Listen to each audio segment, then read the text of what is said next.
Assalamualaikum warahmatullahi wabarakatuh.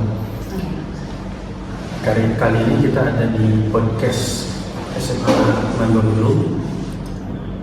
Untuk sesi ini kita kedatangan Ibu Nisrina. Kita akan berbincang, ngobrol-ngobrol tentang pendidikan bersama Bu Nisrina. Apa kabar Bu Nisrina? Alhamdulillah. Jadi Bu Nisrina ini adalah guru wali kelas, guru apa? Wali kelas. Iya. Ngajarnya apa tuh kalau wali kelas? Di bimbingan konseling. Bimbingan konseling. Bu Nisrina itu lulusan IPB. S1 IPB. Udah S2? Udah. Di mana? Di psikologi UGM. Psikologi UGM. Kalau di IPB jurusan? Ilmu keluarga dan konsumen. Ilmu keluarga dan konsumen. Kok beda, Bu? Ya karena sebelum kuliah ngambil S2 dulu kan sempat konsultasi dengan sekretaris prodi ya. Waktu itu kan sempat sebelum kuliah sempat jadi asisten dosen. Waktu itu profesor pembimbing skripsi. Udah setahun, terus mau lanjut S2 sebenarnya dari dosennya waktu itu bilang di sini aja. Lanjut S2-nya kan ada ilmu keluarga dan anak. Terus saya tanya, kok kayaknya di Bogor-Bogor aja gitu. Pingin nyari tempat yang baru, ilmu yang baru. Terus tanyalah ke sekretaris prodi, waktu itu namanya Bintin, Bu saya pengen ngambil S2 gitu. Kalau di UGM gimana? Psikologi udah nggak apa-apa gitu. Jadi itu yang bikin mantap sebenarnya. Meskipun kalau dilihat dari prospeknya nggak linear ya, cuma dilihat dari perkembangan ilmunya ya udah gitu. Karena saya niatnya mencari ilmu ya udah, dan ilmu ya alhamdulillah memang ada ilmu yang beririsan, ada ilmu yang baru sih. Ini saya suka nih, soalnya ibu nyari ilmunya ya, bukan nyari jasanya. Bukan, tapi nyari tempat yang memang benar gitu. Dan yang dicari langsung IPB dan UGM ya, kampus terbaru. Bu, mau nanya nih, udah berapa lama di Mandolulu? Ini masuk tahun ketiga. Tahun ketiga, berarti tahun awal masuk? Ini masuk 2021 ya. 2021. Gimana Bu perasaannya di Mandolulu? Perasaan sebagai guru luar biasa ya. Luar biasa menghadapi dan bertemu berinteraksi dengan anak-anak zaman sekarang. Sebelumnya kalau memang di kuliah, saya kan juga jadi senior residen. Jadi di IPB itu namanya ada asrama TPB, tingkat persiapan bersama, wajib untuk seluruh mahasiswa IPB. Nah itu ada kakak asramanya, itu namanya SR, senior residen. Jadi memang biasa menghadapi anak-anak ya. Jadi di sana jadi SR kurang lebih 2 tahun 3 tahun gitu. Nah di sini memang luar biasa karena beda ya. Pasti beda. Jadi awal-awal kaget loh, kok gini kok begini. Jadi lama-lama adaptasi. Alhamdulillah ya. Alhamdulillah. Banyak disyukuri. Waktu kuliah, gimana Bu pengalaman kuliah waktu di IPB? Kalau di IPB, alhamdulillah asrama itu sangat membantu ya. Saya asalnya dari Jawa Timur, tiba-tiba kuliah jauh ke Jawa Barat, itu benar-benar adaptasi, terus ketemu dengan teman-teman yang berbagai daerah, dari Aceh ada, dari Papua ada, dari Sumatera, dari Kalimantan banyak. Itu benar-benar kita belajar bareng, benar-benar ya saling bertukar pikiran. Waktu itu sekarang 4 orang, ada yang dari Jepara, Sumedang, sama dari Lampung. Nah jadi yang dari Lampung ini ahli biologi banget, juara OSN loh, Olimpiade Biologi gitu. Jadi benar-benar belajar, jadi benar-benar ngerasa oh di sini yang menuntut ilmu gitu. Terus waktu balik, tahun pertama balik karena jauh, jadi cuma setahun pulang sekali. Mau balik lagi itu benar-benar melihatkan dalam hati ya Allah, jadi mudahkan menuntut ilmu itu dimudahkan. Karena kan perjuangan waktu itu kan nggak semudah sekarang ya. Oh, enggak juga Bu. iya maksudnya transportasi kan dulu kan benar-benar terasa jauh gitu. Iya. Kalau kayaknya juga belum ini gitu. Jadi merasa kamu di sini tujuannya menuntut ilmu. Ayah dan ibu alhamdulillah mendukung. Jadi anak perempuan saya sebenarnya anak rumahan, jadi jarang keluar rumah gitu. Tiba-tiba keluar jauh tuh banyak yang kaget sebenarnya. Kamu Jember aja belum tahu banyak, kenapa kuliah di Jawa? Gue dari Jember ya? Iya. Dari belum dikasih tahu. Oh iya, dari Jember Jawa Timur. Kenapa kuliah di Jawa banget? Ya ayah menguatkan ya, kamu kan cari ilmu. Ibu saya juga menguatkan. Jadi pulang pertama itu sebenarnya saya nangis gitu, ya Allah gitu lah, nangis. Tapi alhamdulillah orang tua nggak menangis, itu yang bikin kuat sih. Jadi itu yang menguatkan saya, ayo belajar ya belajar. Salah satu yang bikin nangis itu bahasa nggak? Bahasa apa? Bahasanya kan Jawa Timur dan Jawa Barat. Oh enggak. Karena dari kita di TPB itu banyak teman ya, jadi memang benar-benar saling belajar bahasa bareng gitu, yang dari Aceh belajar bahasa Aceh. Jadi multikultural gitu, jadi nggak terlalu ini. Mungkin kita sama-sama nggak ngerti, oh dia juga nggak ngerti sama. Di IPB nggak bahasa Sunda ya di sana. Ada Sunda, cuma karena teman kuliah beragam rata-rata Indonesia sih. Di IPB lebih susah masuknya atau lebih susah keluarnya? Keluar. Lebih susah keluar. Iya. Masuknya gampang. Enggak juga. Enggak juga tergantung ya. Kalau masuk saya dari jalur tulis. Kalau dari rapot sebenarnya udah keterima di Universitas Negeri Jember Agribisnis. Cuma balik lagi ingin nyobain kuliah di tempat yang beda. Nggak, jadi nggak mau besar dan kecil di Jember, kuliah di Jember, saya nggak mau gitu. Jadi pas udah keterima coba ini ada tes tulis dulu senam PTN ya, SNMPTN, nyoba ngambilnya di IPB yang udah keterima, jadinya kuliahnya di situ. Kalau keluarnya sebenarnya semua tuh gampang ya, asal kita tekun gitu. Asal dikerjain. Iya, asal dikerjain. Cuma waktu itu karena di asrama juga, terus ya inilah ada namanya mahasiswa kadang les-les gitu ya.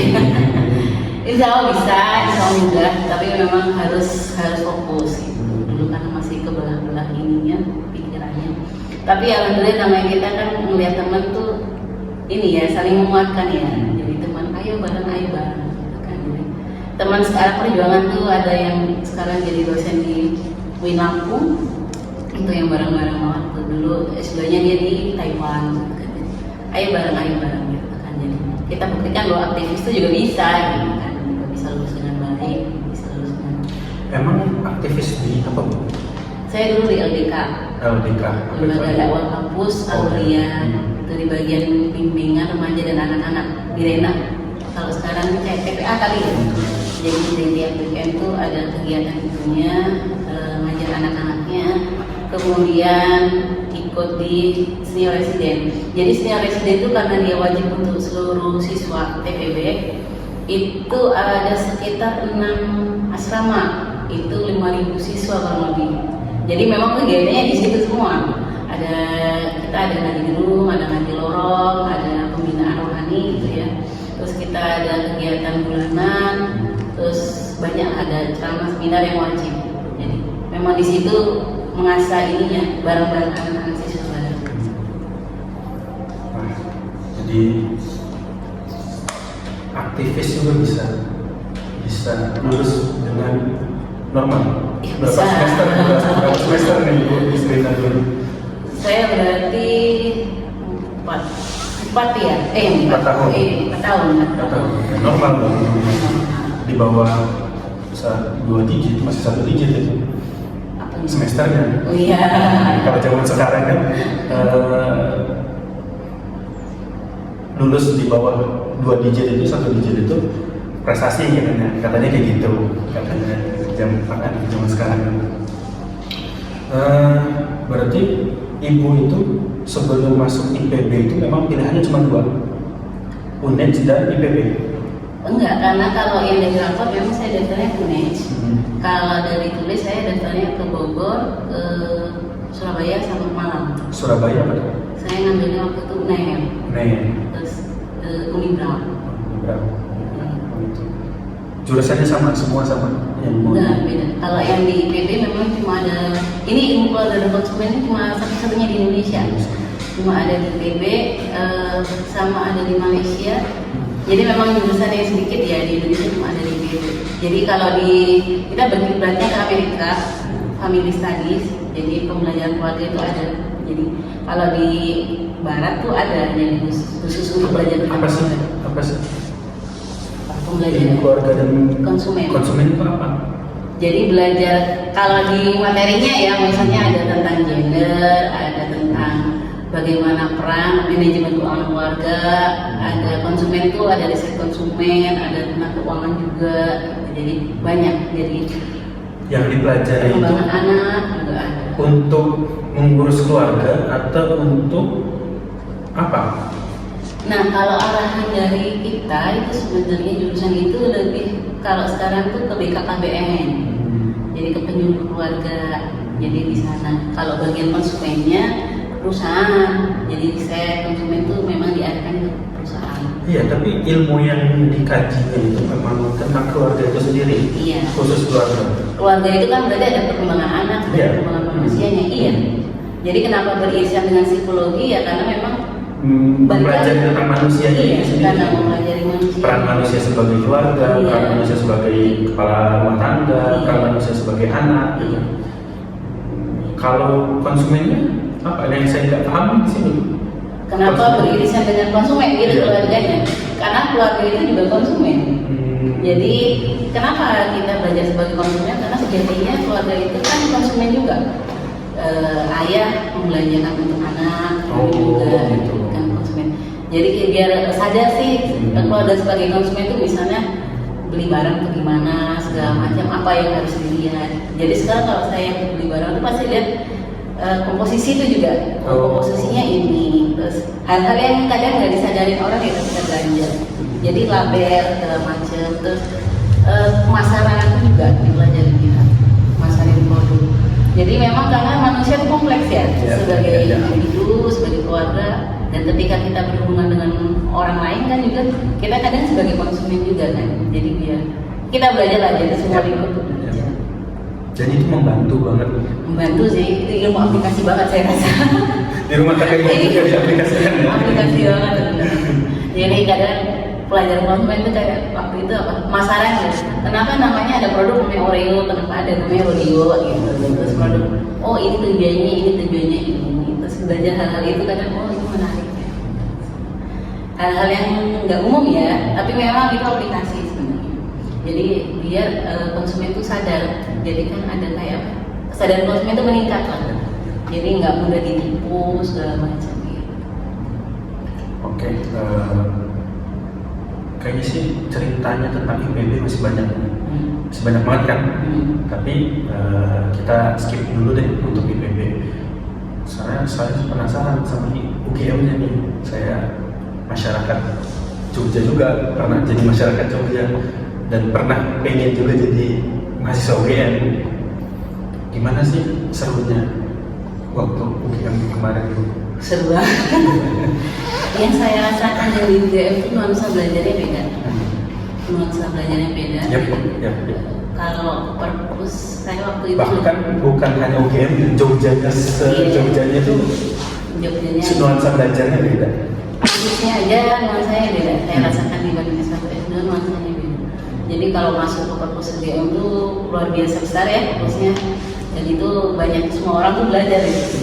Jadi ngeliat kalau waktu itu kan saya di tesis tuh bisa berangkat di jam 8 itu jam 9 malam tuh bener-bener ngerjain tuh ngerasa kan oh gini ya perjuangan ngerjain tesis gitu bener-bener itu ngerasa lihat kanan kiri semua baca buku semua ngetik semua jadi memang perjuangan jadi memang nuansa belajarnya beda itulah jadi ketika kita dikelilingi dengan orang-orang yang semangat belajar insya Allah juga nular gitu ya semangat belajar semangat menuntut ilmu jadi memang carilah orang-orang seperti itu gitu.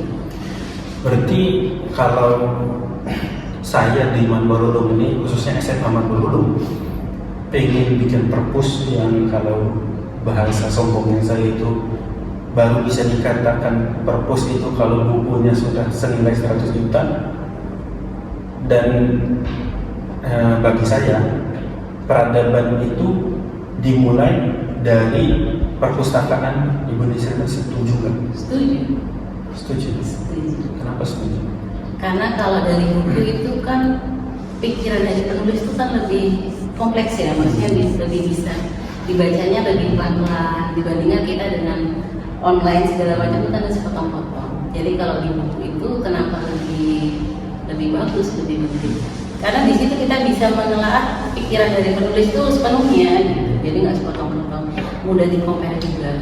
Jadi memang bagus. Jadi kita bisa membandingkan satu dengan yang lain, dengan berdiskusi. Gitu. Jadi ya benar buku adalah jendela dunia. Meskipun sekarang jendelanya banyak ya, nggak cuma dari buku. Cuma buku tetap penting menurut saya. Tidak terbatas listrik kan sekarang, nggak harus lobet, nggak harus ada kuota gitu. Kalau ngomongin perpustakaan, kan Ibu S1 di IPB, S2 di UGM. Apa bedanya perpustakaan UGM sama IPB? Perpustakaan UGM lebih besar. Oh, lebih besar? Lebih besar. Iya. Ini fakta ya, jadi pihak IPB jangan... Saya nggak tahu yang sekarang ya. Berapa? Ya saya rasa perpustakaan UGM itu lebih besar, kompleksnya lebih besar. Kalau IPB waktu saya dulu tuh 2 tingkat lah. Tapi jadi kalau di kampus UGM itu kan terpusat gitu ya. Ya ada perpustakaan fakultas ada. Cuma kalau di IPB lebih terpusat ke fakultasnya atau departemennya. Yep. Jadi jarang ada yang ngumpul di, kalau dulu namanya LSI itu. Nah perpustakaan IPB itu namanya LSI, jarang. Jadi lebih banyak nongkrong tuh ya di fakultas itu atau departemen. Karena kan IPB itu luas. Ya, dan kan Ibu di IPB S1 ya. S1 kan untuk olah literasi masih sedikit kan? Nggak beda sama S2. S2 75% bukan 20%. Iya, yang saya rasain memang kalau di S2 itu jurnalnya luar biasa. Yeah. Jurnalnya luar biasa. Jadi buat prolog aja itu misalnya minimal 10 jurnal, dan itu pun harus dirangkum. Luar biasa. Kalau tidak sesuai dengan arahan dari dosen bisa habis kan kita di. Jadi harus dari penulis 1 penulis 2 digabung itu memang ini banget, akademisnya kerasa banget pas S2 itu. Jadi kerasa. Memang jurnalnya lebih banyak ke jurnal. Jadi baca jurnal, berapa banyak kamu baca jurnal yang menemukan di UGM selain di perpus, tempat paling favorit di UGM atau di Jogja itu? Di masjid ya. Masjid Di masjid UGM karena fakultas psikologi itu seberangnya masjid banget. Jadi kalau mau ini ya tentu aja di situ. Tempatnya kan juga lumayan adem ya, ada kolam, ada macam-macam lah. Jadi paling kalau enggak ya di sana ya di perpus. Kalau enggak di kosan. Kalau tempat kulineran kan banyak ya kalau di Jogja. Tempat untuk belajar, tempat untuk diskusi gitu. Tempat untuk diskusi ya di perpus. Jadi kalau jadi perpus itu kan ada di, kalau dari teman-teman tuh di perpustakaan psikologi itu ada sendiri. Terus kalau mau ini kadang bareng-bareng lebih luas lagi karena kalau di fakultas itu kan jamnya terbatas sih sampai malam. Kalau yang di perpus UGM-nya itu kan sampai jam 9 malam lah itu masih buka. Jadi kalau kita pengen masih ngerjain itu pindah ke sana. Tapi kalau masih jam aktif, masih orang-orang ini ya kita di perpus ini psikologinya gitu. Jadi yang pengen ngerasain menuntut ilmu benar-benar silahkan masuk UGM. Kalau masuk kan kalau UGM lebih susah masuknya atau keluarnya? Kalau dibilang lebih susah keluar, iya sih, karena teman-teman saya yang bisa masuk gak bisa pun juga banyak. Yang di kuliah tuh kayaknya pintar banget, aktif gitu. Pas tesis berbatakan itu nggak lanjut ada. Padahal kita sayang anak ini pintar banget, kenapa dia nggak selesai itu ada juga. Karena kan kadang ekspektasi kita dengan ekspektasi dosen itu beda ya. Menurut kita ini udah sempurna, udah perfect, tapi dosen pembimbing bilang masih kurang ini, masih kurang ini, masih kurang ini. Jadi kadang kita juga udah ini tapi balik lagi.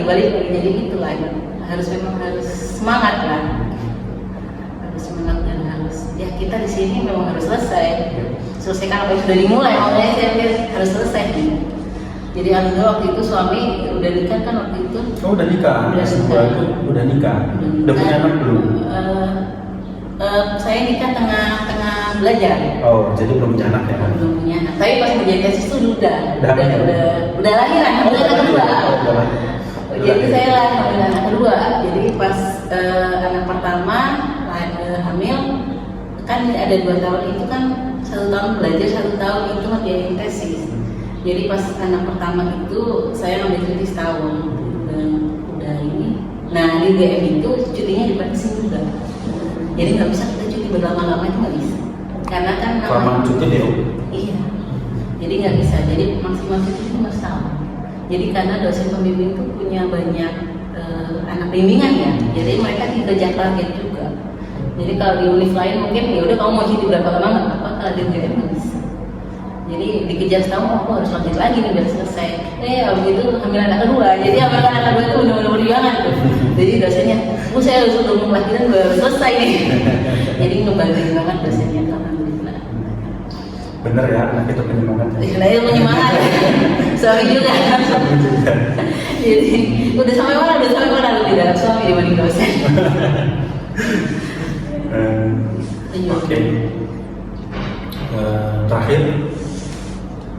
Terakhir ya, ini enggak deh. Untuk kan ibu sekarang di SMK juga, di SMA juga, SMA dan SMK bagi kita sih sama aja ya. Gimana lika-likunya pas menghadapi anak-anak di SMA? Sekarang kan generasinya beda ya. Kalau sekarang perkembangan teknologinya itu luar biasa. Jadi mungkin yang agak tantangannya adalah membuat anak tuh fokus untuk belajar itu. Jadi gimana biar mereka tidak teralih dengan HP, bisa fokus gitu sih, tantangannya lebih ke situ. Di SMK juga sama. Kadang anak tuh masuk ke kelas tapi jiwanya nggak di kelas, nggak fokus belajar juga, bayangannya HP aja gitu. Ada yang kayak gitu. Ada juga yang kemarin tuh karena main game malam, jadi kesiangan terus ke sekolah, ya akhirnya nggak lanjut. Gitu. Tantangannya sekarang lebih ke manajemen diri aja sih. Manajemen diri, manajemen emosi itu tantangan anak sekarang. Kalau masalah pengetahuan mah sekarang gampang diakses ya. Nah manajemen diri sama manajemen emosi ini ngaruh ke adab juga. Jadi biar kalau kita lihat di sekarang kan kadang anak kecil aja tantrum ya. Jadi juga kalau itu nggak diregulasi dari kecil, nggak diajarin itu sampai gede juga begitu. Ketika malas ya udah, nantinya ya udah gitu maksudnya. Harus itunya yang harus dilatih. Kalau masalah belajar pengembangan tuh memang lebih memotivasi. Kalau anak udah tahu dia belajar apa, mau belajar apa, ya semua pasti semangat. Tapi manajemen dirinya yang saya rasain kayaknya ini deh harus di ini deh. Tantangan utama ya kalau teman zaman sekarang karena sudah terwarnai sama medsos. Memang benar kalau kata sebagian orang HP itu setan gepeng. Setan gepeng itu sekarang HP, tapi saya selalu berpatokan sama calon suaminya Ibu Kartini waktu ditanya sama bapaknya Ibu Kartini. Bapaknya Ibu Kartini tanya ke calon suami Ibu Kartini, kamu yakin dengan Kartini yang seperti itu ingin memperjuangkan wanita? Kata siapa calon Ibu Kartini, ya biarin saja, memang arusnya seperti itu sekarang, siapa yang melawan arus akan tergerus gitu. Jadi ini sebuah apa kayak semalakama gitu kan, kalau dibatasi juga dia tidak bisa mengikuti arus dan tidak bisa mengikuti zaman. Kalau tidak dibatasi kadang kebablasan. Jadi memang harus pintar-pintar ngatur waktu kapan kita belajar, kapan kita ini. Terus ya memang harus kadang-kadang kalau lihat HP itu kadang sejam udah nggak kerasa ya. Udah sejam gitu. Memang harus itu sih yang kadang anak-anak kurang di situ saya rasa gitu. Kalau masalah semangat mah kayaknya namanya anak-anak ya kadang semangatnya itu. Cuma itunya yang memang harus dikuatkan. Karena kalau enggak nanti susah nanti ke kampus. Ketika kuliah baik kuliah ataupun kerja ya akan susah. Kalau ini baru terakhir nih, kalau harapan ibu sama sekolah ini sama SMA Global Jadi Ulum, apa harapan ibu? Harapan saya semoga sekolah ini menjadi wadah yang luar biasa membuat anak-anak menemukan minat dan bakatnya hingga bisa merancang masa depannya dengan lebih baik. Jadi benar-benar bisa mengarahkan anak ini potensinya di mana. Jadi anak-anak itu merasa menemukan apa ya, guide ya, penunjuk mengarah gitu ya. Jadi ketika orang tua menitipkan ke sini, kita membantu mengarahkan, kamu di sini, kamu di sini, saya harapnya di sini. Nah, selain menunjuk dan arahkan, ada dua ya, maksudnya kesuksesan di dunia dan akhirat. Semoga dapat dua-duanya gitu kan. Jadi SMA itu masa-masa krusial sebenarnya kan. Kalau memang dia lanjut, ya alhamdulillah. Tapi kalau nggak lanjut kan ini satu tempat terakhir bagi yang menuntut ilmu. Kan? Jadi semoga dia menemukan ada di situ di sini. Jadi masa SMA paling berkesan itu saya rasa memang SMA kan. Anak-anak udah punya kesadaran penuh, udah mulai memikirkan masa depan dia, cita-citanya apa. Semoga bisa menjadi wadah itu, jadi menemukan semangat belajar, semangat ya mungkin ada yang dunia usaha itu di sini, menemukan dulu dan pembimbingan di sini. Ya, semoga ini jadi catatan untuk kita, pihak sekolah juga anak-anak yang di Serina. Tolong dengarkan itu baik-baik, gitu kan. Mungkin itu aja, Bu Serina. Makasih banyak udah berbagi. Semoga ini bisa menjadi inspirasi buat kita semua, bisa menjadi pelajaran buat kita semua untuk bisa mengikuti jejak baik yang Bu Serina, atau juga bisa menjadi pandangan kalau nggak mau ngikutin jejaknya, pandangan bahwa jejaknya adalah suatu cara pandang tersendiri buat anak-anak. Oke, semuanya ini udah kita sampai akhir kita. Mohon maaf kalau ada kurang atau lebih. Semuanya kita tutup dengan sama-sama membaca alhamdulillah.